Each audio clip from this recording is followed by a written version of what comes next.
नमस्कार good morning Odisha. आज 16 जनवरी गुरुवार 2025 आसंत नजर पकई नवा देश विदेशर किसी बछा बछा गुरुत्वपूर्ण खबर पर। तेज तागुरी जदि वीडियो को लाइक करना वीडियो को लाइक करूँ, शेयर करूँ, कमेंट करूँ, आम चैनल को सब्सक्राइब करी पाखरे थिबा बेल आइकन को दबाई दिंतु, जहाँफल एमती लेटेस्ट अपडेट आपण मैंने सर्वप्रथम देखिपारे। तेज डेरी नक आसन देखा आज सकाळ गुरुत्वपूर्ण खबर गुड़िक कौन रही। आज प्रथम खबर, हिताधिकारी को मिला 3500 टंका भत्ता बांटिले मुख्यमंत्री मोहन माझी।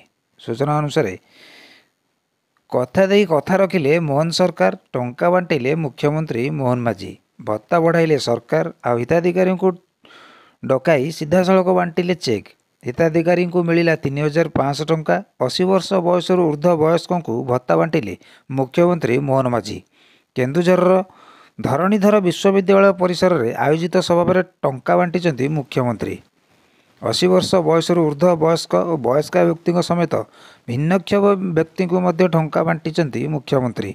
जनवरी मास अर्थात चलित मासरू 80 वर्ष ऊर्ध्व समस्त को मिल टंका।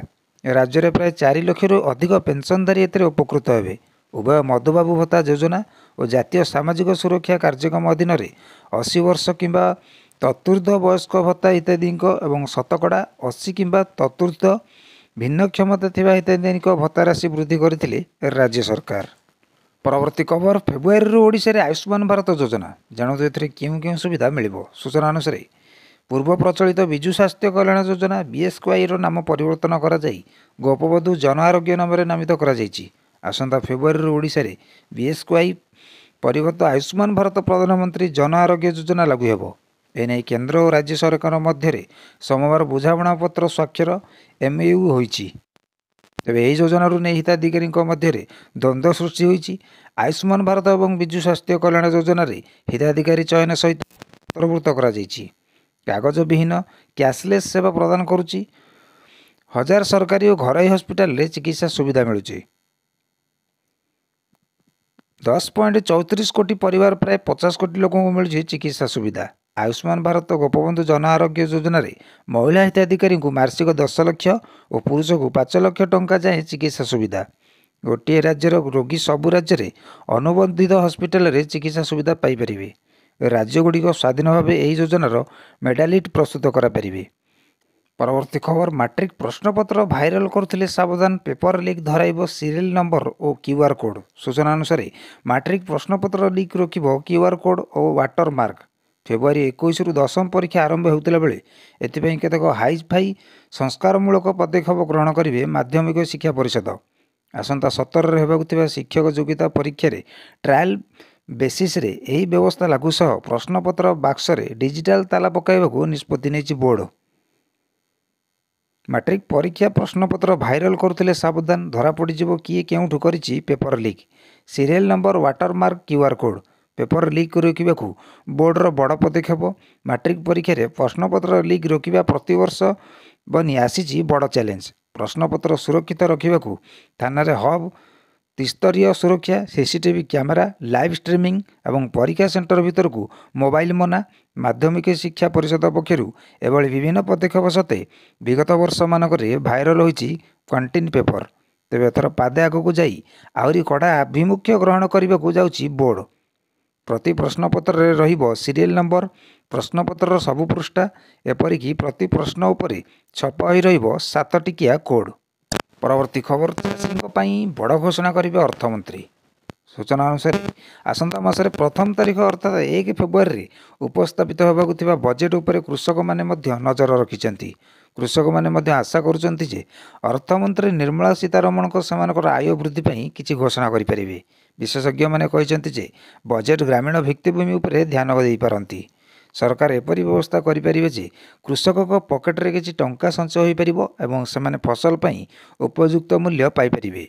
किसान क्रेडिट कार्ड, कृषि विशेषज्ञ माने विश्वास करुचंती जे साधारण बजेट 2025 रे किसान क्रेडिट कार्ड रो सीमा वृद्धि करने को एक घोषणा होई पारे। याकु 3 लाख रु 5 लाख टंका को वृद्धि करा जाई परिबो। किसान क्रेडिट कार्ड स्कीम 1998 आरंभ होता। यह माध्यम सरकार कृषक मानक स्वल्प सुधार रे कृषि ऋण सुविधा जोगाउछंती। परवर्ती खबर, सरकार बदलाइले सिम कार्ड नियम, एणिकी सिम नेबा बेले देबाकू हेबो। सूचना अनुसार प्रधानमंत्री कार्यालय दूरसंचार विभाग डीओटी को एक गुरुत्वपूर्ण निर्देश जारी करिछि। एबेठारु समस्त नूतन सिम कार्ड संजोग पई आधार कार्ड माध्यम बायोमेट्रिक जांच बाध्यतामूलक हेबो। यार अर्थ होउछि एबे सिम कार्ड पाइबा पई लोकଙ୍କୁ सेमानकर आधार कार्ड देखाइबाकू पड़िबो एवं सेमानकर परिचय बायोमेट्रिक भाव में निश्चित करा जिवो। ଏହି ପଦକ୍ଷେପର ଉଦ୍ଦେଶ୍ୟ ହେଉଛି ଲୋକମାନଙ୍କୁ ନକଲି କାଗଜପତ୍ର ବ୍ୟବହାର କରି ସିମ୍ କାର୍ଡ଼ ପାଇବା ଏବଂ ଠକେଇ ଏବଂ ଅନ୍ୟାନ୍ୟ ଅପରାଧ ପାଇଁ ବ୍ୟବହାର କରିବାକୁ ରୋକିବ। ପୂର୍ବରୁ ଲୋକମାନେ ଭୋଟର ପରିଚୟପତ୍ର କିମ୍ବା ପାସପୋର୍ଟ ଭଳି ଯେକୌଣସି ସରକାରୀ ଡକୁମେଣ୍ଟ ଆଧାରରେ ଏକ ନୂତନ ସିମ୍ କାର୍ଡ଼ ନେଇପାରୁଥିଲେ, କିନ୍ତୁ ଏବେ ନୂତନ ନିୟମ ଅନୁଯାୟୀ ସମସ୍ତ ନୂତନ ସିମ୍ କାର୍ଡ଼ ପାଇଁ ଆଧାର କାର୍ଡ଼ ମାଧ୍ୟମରେ ବାୟୋମେଟ୍ରିକ୍ ଯାଞ୍ଚ ବାଧ୍ୟତାମୂଳକ। ଆଧାର କାର୍ଡ଼ ବିନା ଦୋକାନୀମାନେ ଆଉ କାହାକୁ ସିମ୍ କାର୍ଡ଼ ଦେଇପାରିବେ ନାହିଁ।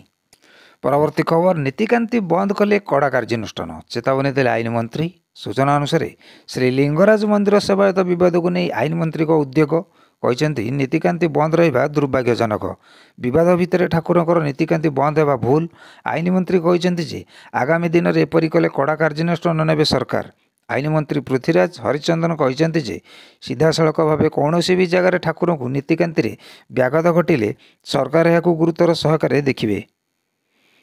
औद्योगिक भाव नीतिकांति बंद होते संपृक्त व्यक्ति विरुद्ध में कठोर पदक्षेप नेबे सरकार। यह घटना एक छोट समस्या को नहीं घटी से बाबद अनेक कथा तर्जमा होईची। परवर्ती खबर फेब्रुआरी 1 रु राशन बंद ओडिशा रे मानकु आउ मिलिबनी चाउल। सूचना अनुसार राशन कार्ड को नहीं पुणी बड़ खबर। राज्य में मोहन सरकार राशन कार्ड को नहीं गत सप्ताह बड़ घोषणा करथिले। राशन कार्ड को नहीं जारी करा जायतिला डेडलाइन। एथर कटिजिवो कार्ड आउ मिलिबनी मागणा चाउल किंबा गहम। राशन कार्ड को नहीं डेडलाइन जारी करथिले खाद्य जोगाण मंत्री। डेडलाइन भितर जो मैंने केवाईसी करिनथिबे सेमानकर राशन कार्ड काटी दिया जिवो। फेब्रुआरी 1 तारिख रु आउ मिलिबनी चाउल किंबा गहम। राशन कार्ड रे जो मैंने केवाईसी करिनाहांती सेमानकर कार्ड काटी दिया जिवो। आउ आगो केवाईसी करबा पई सुजोग मिलिबो नाही। गत सप्ताह खाद्य जोगाण मंत्री कृष्णचंद्र पात्र कहते जनवरी 31 तारिख सुधा केवाईसी न कले कटिजिवो राशन कार्ड। वर्तमान सुधा 49 लाख हिताधिकारी केवाईसी करना। जदि से जनवरी 31 सुधा केवाईसी न करती तेबे से आउ चाउल पाइबे नहीं। परवर्ती खबर मध्याह्न भोजन में मिलिबो क्षीर। छात्र छात्री को 200 ml क्षीर देवाक योजना करुछंती सरकार। सूचना अनुसार मध्याह्न भोजन में मिलिबो क्षीर एने चिंता करुछंती सरकार। मध्याह्न भोजन में छात्र छात्री 200 मिलीमीटर विटामिन ए और डी युक्त क्षीर देवाक योजना करुछंती सरकार। एने मत्स्य और पशु संसद मंत्री गोकुलानंद मल्लिक सूचना देइछंती। गतकाली राष्ट्रपति रायरंगपुर रे गिफ्ट मिल्क कार्यक्रम शुभारंभ करथिले। गिफ्ट मिल्क माध्यम 29 स्कूल रे 1184 पिला 200 ml क्षीर देवाक शुभारंभ होईची। एही योजना रे पिला पोषण रे विटामिन रहिबा पई एपरि अनेक व्यवस्था करा जिवो। एहासह मंत्री कहते राष्ट्रीय पशुधन गोकुल योजना रे दुग्ध उत्पादन सशक्त करा जिवो। गोकुल योजना रे 3000 गाई देवार व्यवस्था करा जायछि। एथिरे पाखापाखि 38 कोटी टंका खर्च करा जिवो। मुख्यमंत्री कामधेनु योजना रे 70% रिहाती रे 2टी गाई लोक को देवार व्यवस्था करा जायछि। संपूर्ण खबर गुड़ी आपको किपरि लगे कमेंट बॉक्स रे आपनकर मतामत दियंतु। आम चैनल को सब्सक्राइब करी पाखरे थिबा बेल आइकन को दबाई दियंतु, जा फल रे एमते लेटेस्ट अपडेट आपण मान सर्वप्रथमे देखि परिबे।